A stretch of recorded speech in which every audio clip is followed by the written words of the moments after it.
we get our standard pool anime episode in a rom-com or slice-of-life romance in an anime series. So really, this episode didn't have nothing new brought to the table for any type of, I guess, revolutionized to a rom-com. But it was funny, and I did get some good laughs, and there was some really plot-developing moments, especially some actual good character development.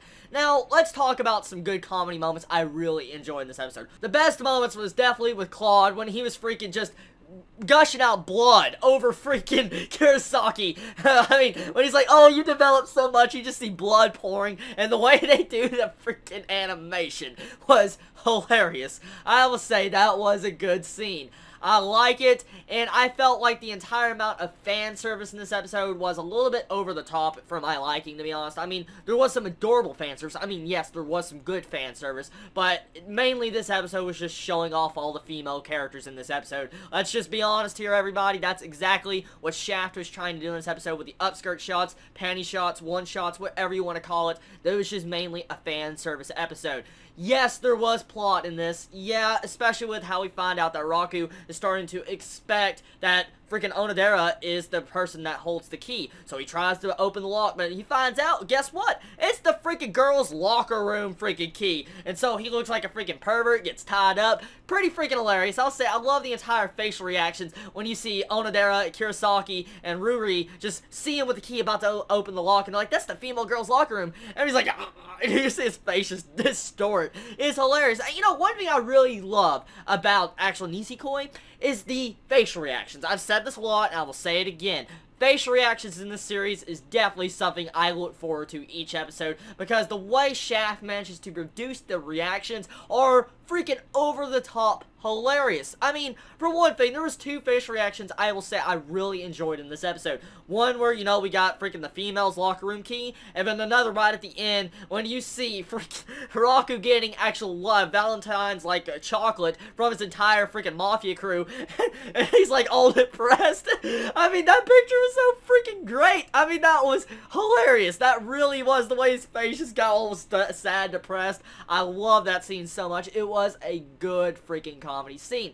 Now, like I said, there was fan service comedy, especially with having Shu trying to gun for Kurosaki this episode. We see that he's a straight out freaking pervert, and you gotta love Ruri's introduction in this episode, the way she pretty much is trying to find out the actual logic behind Kurosaki and Raku's actual relationship. So, I think it's really good. I like the entire way this character is starting to suspect the relationship, and we're starting to see a lot about that now. We're starting to see other characters, you know, coming into the secret of Raku and Chitoge's actual relationship. So it's adding some spice up to the plot, which is going to be good. You know, hopefully we get to see some actual stuff, you know, come to the table, like maybe everybody will find out that the relationship is fake, and we'll actually have a pure out, you know, growing of a relationship going on.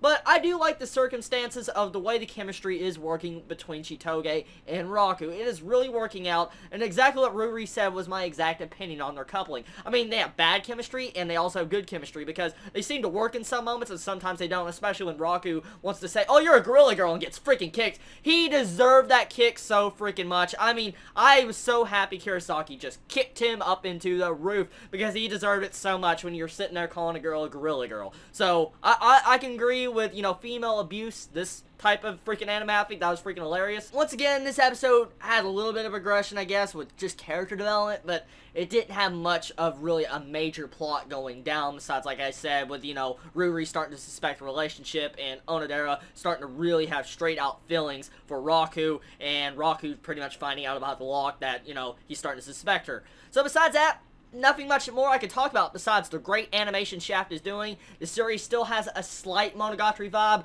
but it has been toned down quite a bit from the actual third episode, so I am very happy about that. I'm glad they've toned it down a lot, because I don't feel like I'm just watching, you know, a rehashed Bakemonogatari. So, once again, good episode. Looking forward to Nisekoi episode 6. Hopefully it'll be another good episode. You know, stay tuned for my next anime review. Hopefully you all have a wonderful day or not wherever you live. Please stay safe. Chibi out.